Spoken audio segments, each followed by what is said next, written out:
গাছটিতে প্রতিটি ফুলের মাঝখান দিয়ে ঝুলে আছে লালের উপর হলুদ পরাগের 6টা মেশানো এক অলঙ্কৃত লকেটের মতো সরু লম্বা জিভ।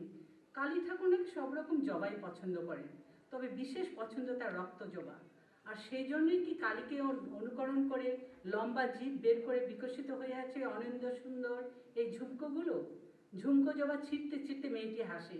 তার হাসির দমকে হাতের সাজি থেকে সদ্য তোলা কয়েকটি ঝুমকো ফুল মাটিতে পড়ে যায়, তবু হেসেই চলে সে। চৈত্রের ভ্যাবসা গরমে কাঁঠাল পাকে কিনা জানি না, কিন্তু দরদর করে অনবরত ঘাম ঝরে শরীর থেকে। তারও নিশ্চয়ই ঝরে। তারপরে সে হাসে, আরও হাসে। মনে হয় কি এক বিশাল মজার কাণ্ড যেন ঘটে গেল এইমাত্র। হাসতে তাকে হবেই। এত পারে কেউ হাসতে? মেয়েটা নাকি বউটা বলবো, যেন মুখ তার ভার করে থাকতেই জানে না। সারাক্ষণ হাসছে, কিন্তু তার হাসির উৎস খুঁজে পাচ্ছি না কোথাও। সে হাসে কখনো ঝকঝকে সাদা দুপাটির দাঁতগুলো সব উন্মুক্ত করেই, কখনো ভিতরের দিকে দু ঠোঁট চেপে, কখনো ছোট ঘুমটার কাপড় থেকে একটুখানি শাড়ি মুখের ভিতরে টেনে নিয়ে দাঁত দিয়ে সেটা ঈষৎ কামড়ে ধরে খিলখিল করে হাসে সে। আমি ভাবার চেষ্টা করি এত আনন্দের ভিত্তিটা কোথায়, কেমন করে এটা সম্ভব যে কখনো কোনো কারণেই আজকাল আর মন খারাপ হয় না তার। ভাবছিলাম একদিন ডাকি তাকে আমার ঘরে। অবসরপ্রাপ্ত প্রবীণ এক লেখক নারীর ঘরে কিছুক্ষণের জন্য আসতে দ্বিধা বা ভয় পাবে না নিশ্চয়ই পাশের বাড়ির বউ। তাছাড়া আমরা পরস্পরের একেবারে অপরিচিত তো নই। দু একবার একটু আধটু কেমন আছেন, ভালো আছে গোছের কথাবার্তা হয়েছে মুখে হয়ে গেলে। কিন্তু তাকে ডাকার আগেই আমাকে অবাক করে দিয়ে সে নিজেই একদিন এসে হাজির। এক মধ্য সকালে প্রবল বিরক্তির সঙ্গে একটা ফরমাইশি নিবন্ধ লেখার ব্যর্থ চেষ্টা করছিলাম। হাসি মুখে ঘরে ঢুকে ছেলে কোলে দাঁড়িয়ে থাকে সেই দরজার কাছে, আমার মুখোমুখি, তবে বেশ খানিকটা দূরে। আমি যে চেয়ারটাতে বসে আছি তার সামনের টেবিলটার ধারে কাছেও না ঘেঁষে নির্ধারিত দূরত্বে সে দাঁড়িয়ে থাকে। দাঁড়িয়ে দাঁড়িয়ে সে ঘরের চারদিক দেখে ভালো করে। শেলফে রাখা বইগুলোর দিকে তাকিয়ে একটা একটা করে নাম পড়ে অস্পষ্ট শব্দ করে।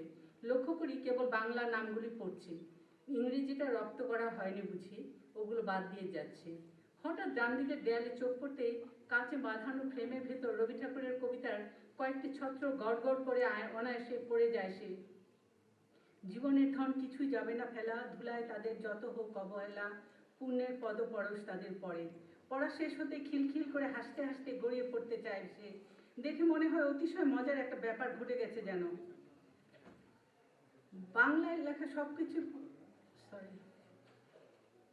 আমি একটু বিরক্ত হই বউটির এই প্রগাঢ় তরলতায়। ধমক দিতেই তাই দ্বিধা হয় না। এই এই হাস্য কেন এভাবে? হাসির কি কথা লেখা আছে ওখানে? মেয়েটি কিছু বলে না, চোখ নিচু করে দাঁড়িয়ে থাকে। কিন্তু তখনও মুখ ভরা হাসি তার। আবারও বিড়বিড় করে পড়তে শুরু করে, যাহা কিছু গেল চুকে। আবার হাসি। কি ব্যাপারটা কি বলো তো? হাসির কি আছে এই লেখায়? লেখায় না। আমি অবাক হই, লেখায় না তো কোথায়?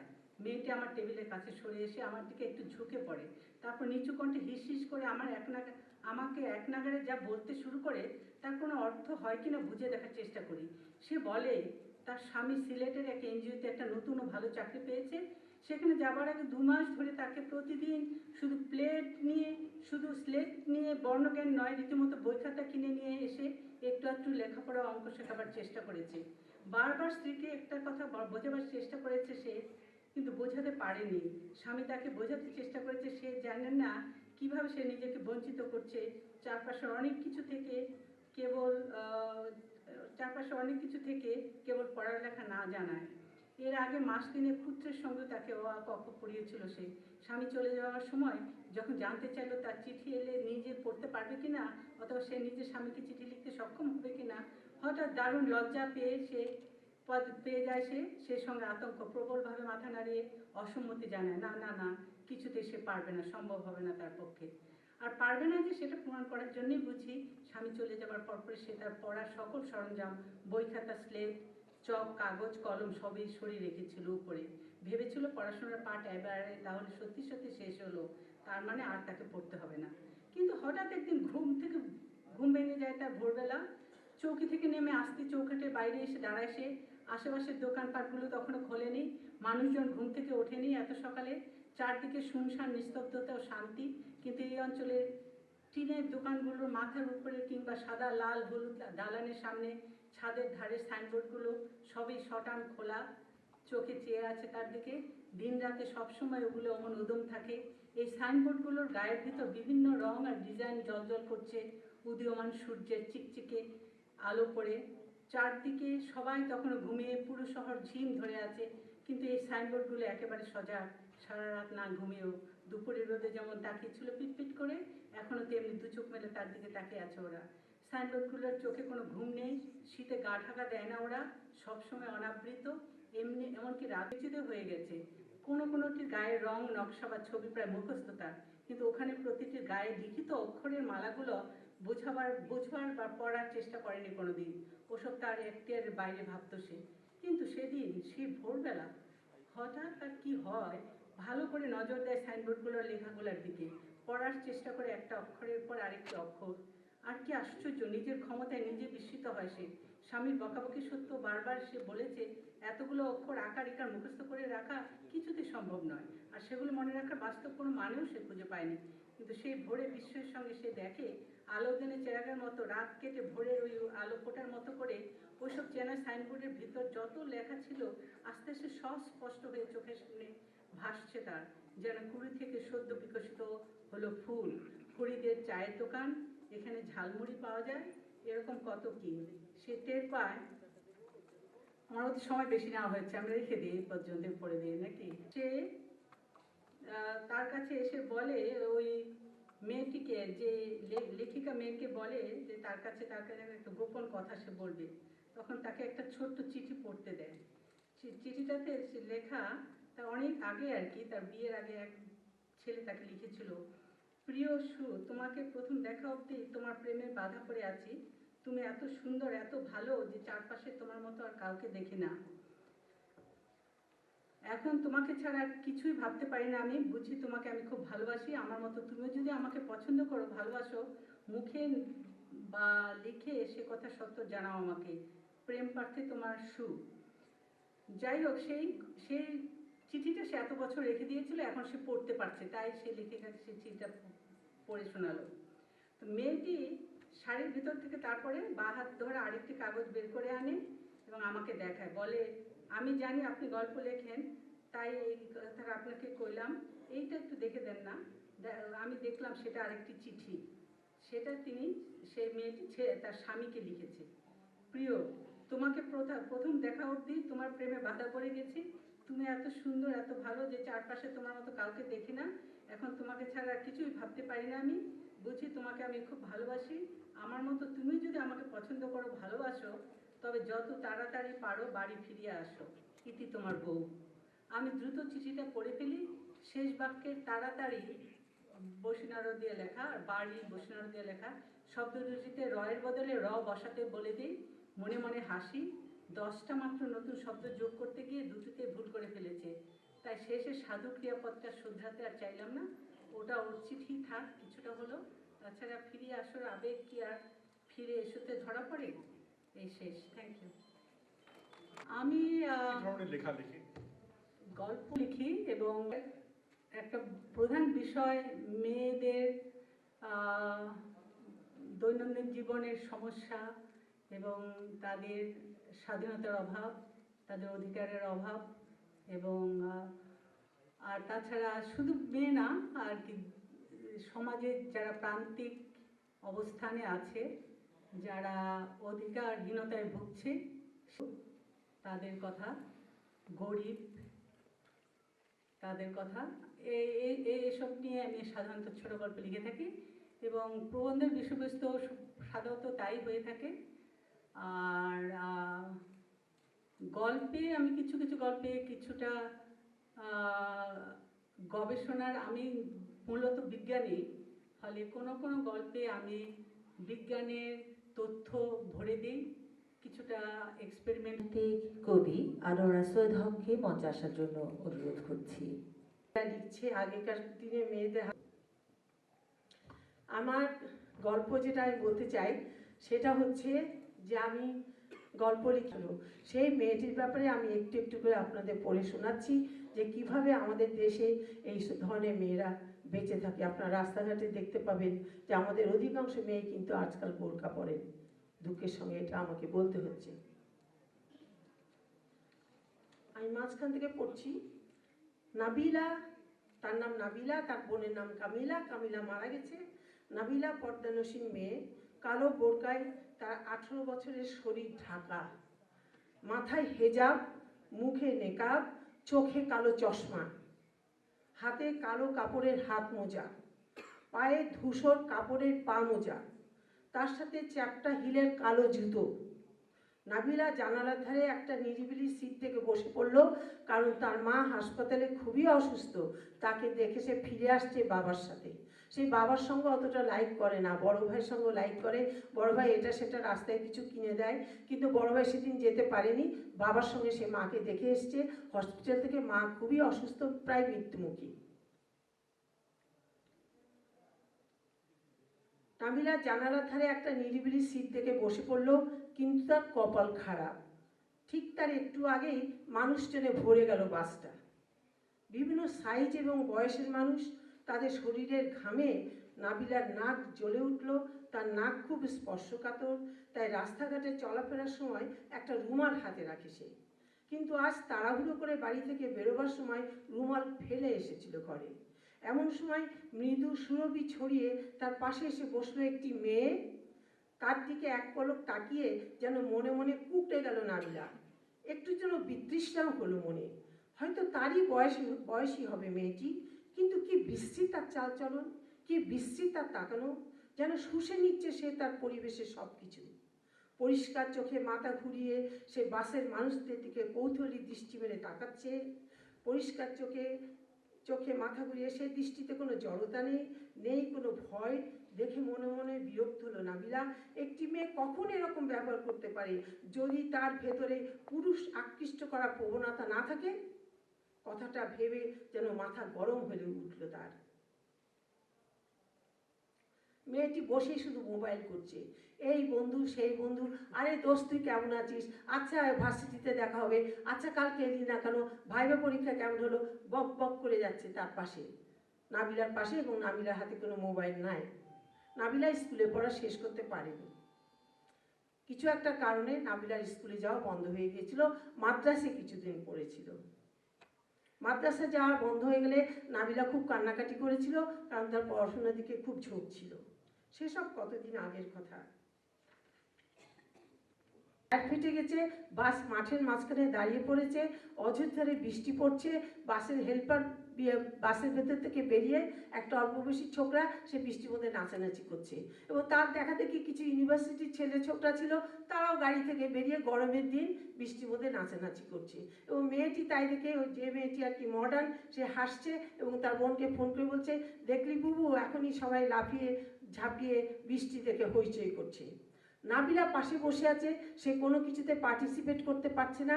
তার বাবা বাসের মধ্যে যেখানে হেল্পার আছে সেইখানে বসে আছে, মেয়েদের সিটে সে বসে আছে। এখন যেটা হচ্ছে সেটা হচ্ছে নাবিলার মাথার ভেতরটা কেমন যেন ওলট পালট হয়ে গেল। ভীষণ গরম লাগছে তার, অসহ্য, সব কিছু অসহ্য, সব কিছু অবর্ণনীয়ভাবে অসহ্য। এই বাস অসাদ সর্বক্ষণ ঢেকে রাখা সাদা হাতের পাতায় ঢল নেমেছে বৃষ্টি থেকে নাবিলা হেসে কুটি কুটি হচ্ছে। সে তার শরীর থেকে আবার খুলে ফেলেছে বোরকা, হেজাব টান মেরে ফেলে দিয়েছে মাঠে। বোরকাটা তার বাতাসে ফুলে উঠেছে বেরব এক আলখাল্লার মতো। সেই সাথে বুকের ওড়না বুক থেকে ছুটে গিয়ে হুমড়ি খেয়ে পড়েছে মাঠে। তারও আগে ওড়নাটা কিছু দূর উড়ে চলেছিল, যেন কোনো বার্তা বয়ে নিয়ে চলেছিল কোথাও, তারপর পতন। বুকের ঘন নীল পাজামা কামিজ এবার লেপ্টে আছে নাবিলার শরীরে। পাজামার ভেতরে সুডল পা দুখানা দেখা যায়, যদিও পায়ে তার এখনো মোজা ও জুতো এগুলো ভারী হয়ে জমে আছে পায়ে। সুদৃশ্য পয়ধরের গোলাপি রং একবার দৃশ্য আর একবার অদৃশ্য, যেন ভোজবাজি ঘটে যায় চলাচলে। আকাশে বিদ্যুৎ চমকায়, ঘন কালো মেঘে পৃথিবীর আদিম অন্ধকার যেন মাথায় শিবের জটা বেঁধে নেচে ওঠে।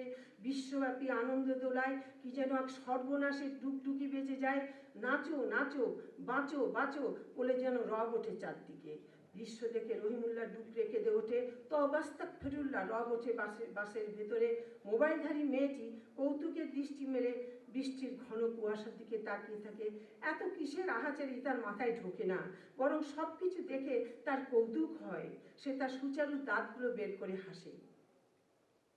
এরপরে হচ্ছে পীর সাহেব আসলেন বাড়িতে। হিস্টেরিয়া বলে একটা কথা আছে, পুরো এটা জানবেন। হিস্টেরিয়া হচ্ছে এমন একটা অসুখ, যখন কোনো মেয়ে খুব অবদমিত অবস্থায় তার পরিবারে থাকে, তখন সেই অবস্থা থেকে বের হওয়ার জন্যে সেই মেয়েটি একটা নতুন ধরনের ব্যবহার শুরু করে, সেটাকে আমরা বলি হিস্টেরিয়া। অর্থাৎ তার যে দুঃখ, তার যে কষ্ট, তার যে বঞ্চনা, তার হাত থেকে পরিত্রাণ পাওয়ার জন্যে সে একটা নতুন ধরনের জগৎ খুঁজে নেয় তার মনের ভেতরে, সেইটাকে আমরা বলি হিস্টেরিয়া। আমরা অনেক হাসাহাসি করি যে মেয়েরা হিস্টেরিয়াতে ভোগে, কিন্তু হিস্টেরিয়াতে তারাই ভোগে যারা দুঃখ এবং কষ্ট থেকে পরিত্রাণ পায় না। তখন তাদের মনের ভেতরে একটা জগৎ তারা খুলে নেয়, যে জগৎ তাদেরকে বাঁচিয়ে রাখে পৃথিবীর এই কর্কশ আবহাওয়া থেকে। এইটা হচ্ছে হিস্টেরিয়া। এবং মূলত এই মেয়েটি হিস্টেরিয়ার ভিতরে যখন ঢুকে গেল, কিন্তু আমাদের দেশের লোক হিস্টেরিয়া বোঝেন না, তারা মনে করেন পীর ফকির, তারপরে মনে করেন যে ইভিল স্পিরিটের কোনো কারসাজি, ভূত পেতনি ধরেছে, তখন পীর সাহেব বাড়িতে আসেন, ওঝা বাড়িতে আসে, এবং তারা সেইভাবে মেয়েটিকে চিকিৎসা দেওয়ার চেষ্টা করে। এক্ষেত্রেও সেই হলো। তাদের আবার একটা ফ্যামিলি পীর সাহেব আছে, তিনি আবার মাঝে মাঝে তাদের বাড়িতে আসেন। সেদিকে বিশেষভাবে নজর দেওয়া দরকার। তবে বর্তমানে তাকে সময় দিতে হবে, নিজের ভুল পথ পরিহার করে তাকে নিজের চেষ্টাতেই বেরোতে হবে সুড়ঙ্গ থেকে। পীর সাহেবের কথা শুনে সকলের মাথায় যেন আকাশ ভেঙে পড়লো। এখন নাবিলার ভবিষ্যৎ কি? তাকে নিয়ে বাড়ির মানুষের এখন কোন পথে যাবে? কোথায় আছে দিক নিশানা? ততদিনে হাসপাতাল থেকে ছাড়া পেয়েছে আম্বিয়া খাতুন, তার মা। পাটকাঠির মতো শরীরে মেয়ের জন্য আক্ষেপ ও আহাজারি করতে করতে কাটছে তার দিন, কিন্তু নাবিলা সেদিকে কোনো ভ্রুক্ষেপ নেই। এখন সে তার বড় ভাইয়ের সাথে এক আসনে বসে ভাত খায়। আপন মনে গায়ে সালোয়ার কামিজ চাপিয়ে রিক্সা ভ্যানে চেপে সে চলে যায় গঞ্জে। কেউ তার কাছে পয়সা চায় না। গঞ্জে যেতে নাবিলার ভালো লাগে, গলায় গুনগুন গানের সুর তুলে সে আপন মনে ঘুরে বেড়ায়। সেখানে কত যে রকমারি দোকান, চালের পাহাড়, ঝাঁকাপট্টি আলু, লাউ, কুমড়ো, পটল, ঝিঙের বাহারি সব আড়ত, বড় বড় মানকচু, সবুজ তাদের ডাঁটি, সদ্য ভুঁই থেকে তুলে আনা শাক আলু, লাল শাক, গাজর আর গুড়, সারি সারি ভাড় ভর্তি ঝোলা গুড়ের সমাহার। গ্রাম দেশের কত ব্যাপারী কিনে নিয়ে যাচ্ছে গুড়, কিনে নিয়ে যাচ্ছে মুসুরি ডালের বস্তা। বড় বড় রাজহাঁস যেন উড়াল দেবার জন্য বসে আছে সার। বেদেনীরা বসে আছে চুরির ঝুপড়ি সামনে নিয়ে। নাবিলা তাদের সামনে বসে বাড়িয়ে দেয় তার হাত, শুভ্র সুডোল দুটো হাত। বড় যত্নে সেই হাতে পরিয়ে দেয় তারা চুড়ি। হাত ভর্তি রঙিন চুড়ি ঘুরিয়ে ফিরে দেখে নাবিলা লাল, নীল, সবুজ, হলুদ, আবার লাল, নীল, সবুজ, হলুদ। হাতের ঝাঁকুনি খেয়ে চুড়িগুলো রিনঝিন করে বাজে, দেখতে দেখতে বেভুল হয়ে যায়। তারপর পথচারী কাউকে দেখে হঠাৎ সময় সচেতন হয়ে বলে ওঠে, ঘড়িতে এখন কয়টা বাজে মিয়া ভাই? গঞ্জের মানুষজন বড় সতর্কতার সাথে নাবিলাকে দেখে। সমস্ত একটি মেয়ে বাজারে ঘুরে বেড়াচ্ছে আপন মনে, তার মাথায় ছাড়া এক ঝাঁপি কালো কোকড়া চুল, বুকের সুডল স্তন দুটি বড় সাহসের সাথে উঁকি মারে তাদের চোখের সামনে, কারণ নাবিলার শরীরের ওড়না ঝুলে থাকে তার গলার কাছে। সেই সাথে নাবিলার হাত ভর্তি কাচের চুড়ি, কপালে বড় লাল টিপ, চোখে ঘন কাজল, ঠোঁটে গোলাপি রং। বাজারের ভেতর দিয়ে হাঁটে সে মাথা উঁচু করে, তার মুখে ঝুলে থাকে মিষ্টি একটা হাসি। কখনো বা সে হাসি খিলখিল হয়ে যায়। পীর সাহেবের বক্তব্য মতে সেজন্য দৃশ্যতে একটা সুড়ঙ্গের ভেতরে ঢুকে যাচ্ছে বা গেছে, কিন্তু নাবিলার কাছে এ সুড়ঙ্গ যন্ত্রণাময় নয়। এই সুড়ঙ্গ বড় মনোহর, দৃষ্টি বিভ্রম সুড়ঙ্গ। এই সুড়ঙ্গের দেয়ালে দেয়ালে নকশাকুচিত অপূর্ব দৃশ্যেরা ছাতার মতো বিস্তৃত হয়ে আছে। জীবনের যত রং, যত উচ্ছ্বাস, যত আবেগ, সব যেন এই সুড়ঙ্গের ভেতরে। চিত্র বিচিত্র স্ফটিকের মতো স্বচ্ছ সুন্দর এক জীবন যেন বহমান হয়ে চলেছে এখানে। সুড়ঙ্গে বয়ে যায় তীব্র বাতাস, সেই বাতাসে নাবিলার যৌবন স্ফুরিত শরীর কেঁপে কেঁপে ওঠে। তার 18 বছরের শরীর যেন আরতি করে চলেছে, একটি সব একাকার হয়ে মিশে গেছে। নাবিলার ভেতরে ঘুমিয়ে থাকা আরেক নাবিলা যেন নাকি নদীর না সাগরের, কে বলতে পারে। হয়তো পানির উৎসের কাছে গিয়ে চিত্তল হরিণেরা পানি খেয়ে আসে, হয়তো সেখানে চিতাবাঘ তার পিপাসা মিটিয়ে পেট হেলিয়ে বিশ্রাম করে, হয়তো হাতির দঙ্গল জঙ্গল ভেঙে নেমে পড়ে পানিতে, সুর দিয়ে তারা জলকেলি করে, হয়তো সেখানে আকাশের গায়ে কত শত বালিহাঁস ছবি এঁকে উড়ে চলে যায়। আর এদিকে সুড়ঙ্গের ভেতরে যতই প্রবেশ করে নাবিলা, ততই সে মুগ্ধ, বিস্মিত, আপ্লুত হয়ে যায়। আবেগে তার শ্বাস প্রশ্বাস স্তিমিত হয়ে আসে, চোখ বুজে আসে, কানে ভেসে আসে ডাক, নাবিলা রে, এ ডাক্তার বড় বোনের ডাক। এ যে যে বোন মারা যাবার আগে নাবিলাকে বলেছিল, আমার মতন গুনহার কাম করিস না রে বোন, করলে আল্লাহর গজব। আর তাই তো নাবিলা কোনো গুনহার কাজ আজ পর্যন্ত করেনি। আর এদিকে ডাকে আরও একজন, তিনি হলেন মিস মারিয়া, যিনি একদিন নাবিলার চিবুক নেড়ে দিয়ে বলেছিলেন, you are a darling my child. কিন্তু কারো ডাকে নাবিলা সাড়া দেবে না, এমনকি তার মায়ের ডাকেও নয়। যে মুক্তি সুরঙ্গের ভেতরে সে একবার ঢুকে গেছে, সেখান থেকে উদ্ধার পেতে নাবিলা আর চায় না। এখানেও যেন সে আল্লাহর পেয়ারা বান্দা হয়ে গেছে, এখানেও সে সুখী, সে আনন্দিত। এদিকে গঞ্জের দোকানপাটে বসে থাকা মানুষ, বাজারের অসংখ্য লোক, রাস্তা, কালভার্ট, বাড়ি, একটু দূরের ধান ক্ষেত, ধান ভাঙা মেশিন, বরফের কল, সমিল, গুড়ের আড়ত, মসজিদ পর্যন্ত নাবিলাকে সমীহের চোখে দেখে। রাস্তায় হেঁটে যাওয়া নাবিলার চোখে চোখ পড়লে অতি দ্রুত তারা চোখ সরিয়ে নেয় তাদের চোখ, তাদের শরীর ভয়ে শিরশির করে। কারণ রাস্তায় রাস্তায় মাথার চুল ছেড়ে রহিমুল্লার 19 বছরের যৌবনবতী মেয়ে নাবিলা খাতুন হাঁটে, নাকি তার ঘাড়ে বসে থাকা জিন হেঁটে যায়, কে বলতে পারে। তারা গম্ভীর মুখে মাথা নাড়তে নাড়তে আর ভাবতে ভাবতে চলে যায়। ধন্যবাদ। এই সময় সাহিত্য থেকে পাঠ করবার জন্য মঞ্চে আহ্বান করছি বিশিষ্ট কথা সাহিত্যিক আনিসুল হককে। বই এসে যায়। হুমায়ুন আহমেদ স্যারের একটা গল্পে ছিল, মধ্যরাতে লেখকের চা খেতে ইচ্ছে করছে, লেখক কি করবেন, এত রাতে কে তাকে চা করে দেবে, ভাবলেন প্রকাশককে ফোন করি। তো আমি দুটো উপন্যাস এনেছি, দুটো উপন্যাস পড়ে ফেলি। আমার কাছে যে ছোট গল্প নেই। আমার শ্রদ্ধেয় 85 সালে যখন বাংলাদেশ প্রকৌশল বিশ্ববিদ্যালয়ের প্রথম বর্ষে পড়তাম, তখন আমার বয়স 19 বছর। আমি এই কবিতাটি লিখেছিলাম, কাজে এটা একেবারেই বালকোচিত একটি পদ্য, কিন্তু সময় বাঁচানোর জন্য আমি এটাই পড়ছি। তুই কি আমার দুঃখ হবি, তুই কি আমার দুঃখ হবি, এই আমি এক উড়নচণ্ডী আউলা বাউল, রুক্ষ চুলে পথের ধুলো, চোখের নিচে কালো ছায়া, সেইখানে তুই রাত বিরেতে স্পর্শ দিবি, তুই কি আমার দুঃখ হবি,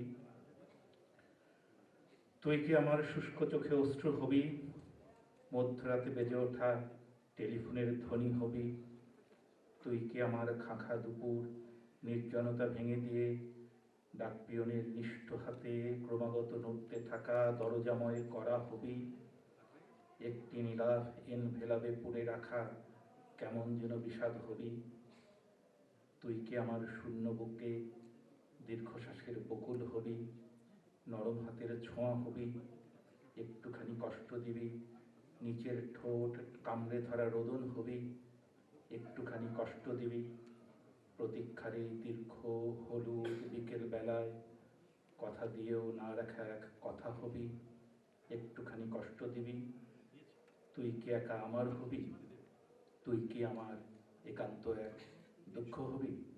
সবাইকে অনেক ধন্যবাদ। একাডেমি পুরস্কার বিজয়ী বিশিষ্ট কথা সাহিত্যিক জাকির তালুকদারকে মঞ্চে আসার জন্য বিনীত অনুরোধ করছি।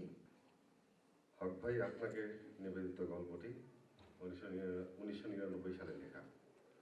3 ভাগ জল। দুজনে যখন মিলিত হলো, ভরাট যুবক আর ক্ষয়াটি যুবতী, দুজনেরই পা অত্যন্ত ক্লান্ত আর চোখে মুখে নির্ঘুম রাতের চিহ্ন। তাদের ভেতরের উত্তেজনা, ভীতি, ক্লান্তি মিলেমিশে অবয়বে ফুটিয়ে তুলেছে ক্লিষ্ট ক্ষীণতা। তবু অন্তর্নিহিত কি এক আশাবাদ যেন শক্তি যোগাচ্ছে তাদের। সেই আশার আলো মাঝে মাঝে ঝিলকে উঠছে তাদের চোখে, গাঢ় মেঘের মতো লুকানো পেন্সিল ঘষা চাঁদের মতো। ক্ষয়িষ্ণু যুবতী হেঁটে এসেছে দীর্ঘ পথ, সঙ্গে আছে দীর্ঘ দীর্ঘ মাসের প্রায় অনাহার, অনিশ্চিতির ছবল। ক্ষয়িষ্ণু যুবতী 2 পায়ে যেন দাঁড়াতে পারছিল না আর। ইচ্ছে হচ্ছিল একটু বসে দু চোখ বন্ধ করে দুদণ্ড জিরিয়ে নেয়, আর খাদ্য অবশ্যই। কিন্তু তাদের যাত্রা তো শেষ হয়নি তাড়াহুড়ার প্রয়োজনও। আলপথে হাঁটতে হবে আরও অন্তত 2 ক্রোশ, তারপর বাসে ওঠা। প্রথম যে বাসটা পাওয়া যায় সেটাতেই। অনেক দূরে নিরাপদ দূরত্বে না পৌঁছানো পর্যন্ত তাদের মন বিশ্রাম পাবে না আশঙ্কা ও ভীতির পীড়ন থেকে। ভরাট যুবক অসীম মমতার ভালোবাসা নিয়ে তাকায় ক্ষয়িষ্ণু যুবতীর দিকে। অপেক্ষার অনিশ্চিতির ক্লান্তি অনেকটাই কেটে গেছে তার, জেগে উঠেছে স্নিগ্ধতা আর দায়িত্ববোধ। যুবতী এখন তার হাতেই তুলে দিয়েছে নিজের দায় দায়িত্ব।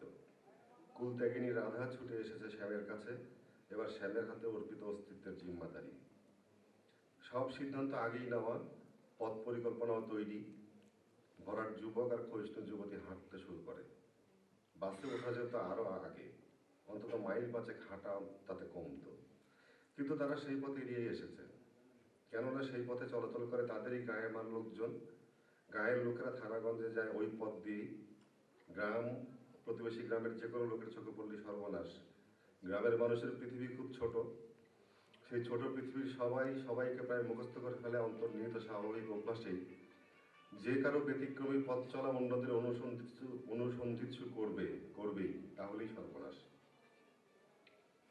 তাই তারা দূরের পথ বেছে নিয়েছে। যুবতীর গলার কাছে উঠে এসেছে হৃৎপিণ্ড, মাঝে মাঝেই ঝাপসা হয়ে যাচ্ছে দৃষ্টি। সামনে হাঁটা যুবকের আবছায়া দেহচিহ্নকে অনুসরণ করে যাচ্ছে সে সম্মোহিতের মতো। যুবক ভেতরে ভেতরে ফেটে পড়ছে উত্তেজনায়, আর তাতেই সঙ্গিনীকে পেছন ফেলে এগিয়ে যাচ্ছে নিজের অজান্তেই। পরক্ষণেই সচেতন হচ্ছে, বড় ভয়ে চোখে মেখে অপেক্ষা করছে, সঙ্গিনীকে সুযোগ দিচ্ছে পার্শ্ববর্তিনী হবার। এত সকালে জেগে ওঠেনি ছোট বাস স্ট্যান্ড, একমাত্র চায়ের দোকানে চুলোয় আগুন জ্বলেছে কেবল। চায়ের দোকানের পাশে এসে উবু হয়ে বসে পড়ে যুবতী, আর পারছে না, পানি খাবো। খুব সলজ্জ কুণ্ঠিত গলায় বলে যুবতী। মুখ ফুটে খাবার খেতে চাওয়ার বেহায়াপনা গ্রামের মেয়েরা দেখায় না। গ্রামের মাটি জলের মতোই সহ্য শক্তি অসীম তাদের। কিন্তু ভালোবাসা ভরা যুবকের বুঝতে দেরি হয় না পানি চাওয়া যুবতীর পাকস্থলীর শূন্যতা। অনেকক্ষণ আগেই বুঝেছে সে, কিন্তু তখন কোনো উপায় ছিল না। চায়ের দোকান থেকে পানি আনে যুবক, সঙ্গে পাউরুটি আর কলা। তারপর ছোট একটা বেঞ্চি আনে। দোকানের পেছনের ঘাসে বেঞ্চি পেতে বসে দুজনে। ছোট টুকরো করে রুটি মুখে দেয় যুবতী, গলা শুকিয়ে কাঠ। শুকনো রুটিটা বেশ কিছুক্ষণ মুখের মধ্যে নাড়াচাড়া করার পরে লালা আসে মুখে। তারপর স্বচ্ছন্দে খেতে থাকে সে। খাদ্যের সংস্পর্শে চেহারায় মালিন্যের মধ্যে একটু চকচকে ভাব ফিরে আসে। যুবকের দৃষ্টি এড়ায় না। খাদ্যদানে সুখী করার খুশিতে উৎফুল্ল বোধ হয় তারও। তাদের খাওয়া শেষ হওয়ার বেশ কিছুক্ষণ পরে বাস আছে। যুবক আলতো করে হাত ধরে যুবতীর। যুবতী খুব করুণ ক্ষীণ গলায় হঠাৎ প্রতিশ্রুতি চায়, তুমি আমার 3 ওয়াক্ত ভাত দিবেন তো? খুব নির্ভার লাগে যুবতীর। বাসের জানালা দিয়ে ঘুম ভাঙা মাঠ লোকালয় দেখতে দেখতে বেশ মুদে আসে 2 চোখ। যুবক তাকে প্রতিশ্রুতি দিয়েছে। 3 বেলা পেট পুরে ভাত খাওয়া, সিমেন্টের পাকা মেঝে, জানালা খুললেই অনেকখানি ফাঁকা জায়গা। তারপর লম্বা লম্বা 2টো লোহার পাত চলে গেছে পূর্বে পশ্চিমে। কি ওটা, রেল লাইন? ট্রেন চলে? ক্ষয়িষ্ণু যুবতীর বুক বন্ধ হয়ে আসে খুশিতে। তাহলে ট্রেনও দেখতে পাবে সে।